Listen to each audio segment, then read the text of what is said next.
రానున్న ఎన్నికల్లో మాజీ ఎమ్మెల్యే రాచమల్లు శివప్రసాద్ రెడ్డికి జగన్మోహన్ రెడ్డి ప్రొద్దుటూరు ఎమ్మెల్యే టికెట్టు ఇవ్వరన్న విషయం స్పష్టమవడంతోనే ముఖ్యమంత్రి చంద్రబాబు నాయుడిని విమర్శిస్తేనైనా టికెట్ ఇస్తారేమోనన్న భ్రమలో రాచమల్లు శివప్రసాద్ రెడ్డి ఉన్నాడని టీడీపీ రాష్ట్ర కార్యదర్శి విఎస్ ముక్తియార్ విమర్శించారు.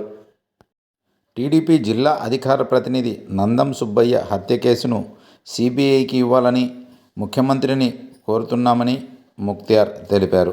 ఎక్కడ తాను చేసిన తప్పులన్నీ బయటపడతాయోనని పదే పదే స్థానిక ఎమ్మెల్యేని, ఆయన కుమారుణ్ణి, ముఖ్యమంత్రిని విమర్శించడమే పనిగా రాచమల్లు శివప్రసాద్ రెడ్డి పెట్టుకున్నారని, ఇవన్నీ ప్రజలు గమనిస్తున్నారని చెప్పారు. గత ఎన్నికల్లో ప్రజలు స్పష్టమైన తీర్పును ఇచ్చి రాచమల్లును ఇంటికి పరిమితం చేశారని, అతని సొంత వార్డుల్లో కూడా మెజారిటీ రాలేదన్న విషయం రాచమల్లు మర్చిపోయాడా అని ముక్తియార్ ప్రశ్నించారు. సమావేశంలో ఎమ్మెల్యే నంద్యాల వరదరాజులరెడ్డి, టీడీపీ నాయకులు సీఎం సురేష్ నాయుడు పాల్గొన్నారు.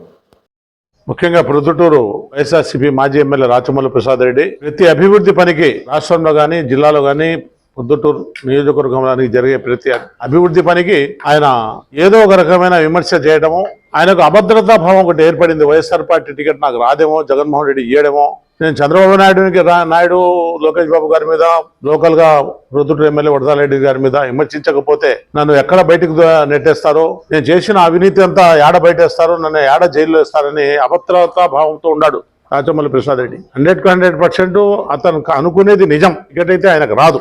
మేము కూడా బీసీ లీడరు నందం సుబ్బయ్య గారి కేసు సిబిఐకి ఇవ్వాలని చెప్పి డిమాండ్ చేస్తున్నాము.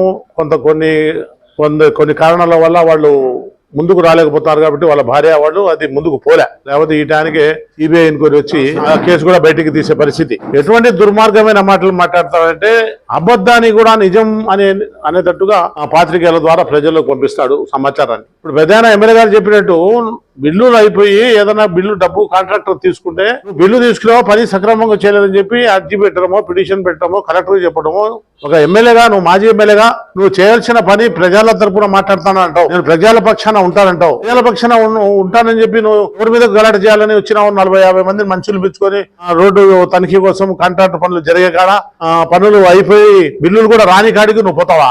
అతనే చెప్పినాడు, మా అదృష్టం మంచిది, మా వానికో వాళ్ళ వానికో ఏదన్నా ఏంటి ఎట్లా అని. ఖచ్చితంగా జరిగే పరిస్థితిని కల్పించినావు నువ్వు. ఇన్ని బిల్లులు తీసుకున్నారు, పొట్టిపాటు రోడ్లో ఒక 10 కోట్ల రూపాయలు బిల్లు తీసుకున్నారు. ఎమ్మెల్యే గారి కొడుకు కాంట్రాక్టర్ ఇద్దరు కలిసి నాసిరకం చేసినారు, 5 కోట్లే చేసినారని నువ్వు ఎమ్మెల్యే గారు చెప్పినట్టుగా నువ్వు నిరూపించగలిగితే దాన్ని దేనికైనా సిద్ధం అని చెప్తాను.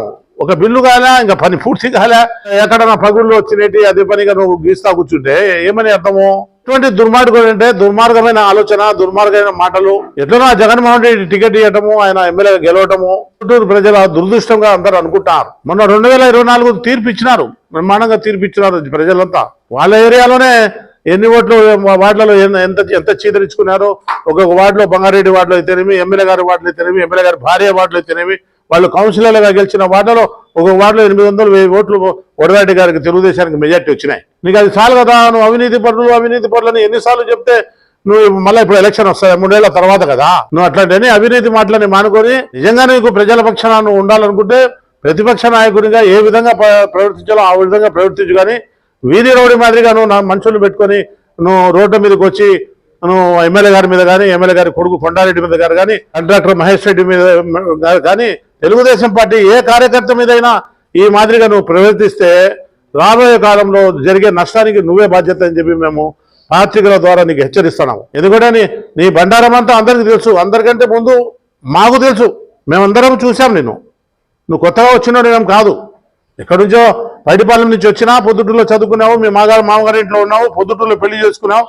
కాంగ్రెస్ పార్టీలో పనిచేసినావు, మళ్ళీ తర్వాత నువ్వు వైఎస్ఆర్ పార్టీలోకి పోయినావు. అన్ని అందరికీ తెలిసిన విషయాలే. కాబట్టి నువ్వు ఎన్ని మాటలు అబద్ధం మాటలు మాట్లాడినా ప్రజలు నమ్మే పరిస్థితులు లేరు. కాబట్టి నువ్వు అంతటితో ఆపుకోకపోతే రాబోయే కాలంలో నీకే నష్టం జరుగుతుందని చెప్పి నేను సందర్భంగా తెలియజేస్తున్నాను. మా లోకేష్ బాబు గారు జాతీయ వర్కింగ్ ప్రెసిడెంట్ గా ఇచ్చినారు, ఈసారిగా పొద్దుటూరు పట్టణానికి వస్తున్నారు. ఆయనను స్వాగతించడానికి తెలుగుదేశం పార్టీ కార్యకర్తలంతా చాలా రోజుల నుంచి ఎదురు చూస్తున్నారు. ఎదురు చూసిన శుభ సందర్భం ఇప్పుడు ఆసనమైంది. ఆయనను బ్రహ్మాండంగా స్వాగతం పలికి కార్యకర్తల సమావేశాన్ని జయప్రదం చేసి మీ ద్వారా ప్రజలకు తెలియజేసేది ఏమంటే లోకేష్ బాబు గారు భావి తరాలకు భవిష్యత్తు, రాబోయే రోజుల్లో ముఖ్యమంత్రి అయ్యే అవకాశాలు ఎక్కువ ఉన్నాయి. కాబట్టి ప్రొద్దుటూరు ప్రజలంతా ఇప్పుడు ఆ పక్క జమ్మలమడుగు నియోజకవర్గం అయితే కడప అయితేనేమి అభివృద్ధి బాటలో ఇండస్ట్రియల్ డెవలప్మెంట్ జరుగుతూ ఉంది. ప్రొద్దుటూరు కూడా అనేక రకమైన ఎడ్యుకేషన్ హబ్గా కానీ, టెక్టైల్స్ హబ్గా కానీ, గోల్డ్ హబ్గా కానీ ఏదో ఒక రకమైన అభివృద్ధి చేయాలనే ఆలోచనతో ఎమ్మెల్యే గారు ఆయనకు అర్జీలు వేయటము, వాళ్ళ ద్వారా నిధులు తెచ్చుకొని పొద్దుటూరు పట్టణాన్ని అభివృద్ధి చేసే పద్ధతిలో రేపు సమావేశం జరగబోతోంది. కాబట్టి ఈ సమావేశాన్ని అందరూ జయప్రదం చేయాలా, అందరూ ఆశీర్వదించాలని చెప్పి తెలియజేసుకుంటూ సెలవు తీసుకుంటాం.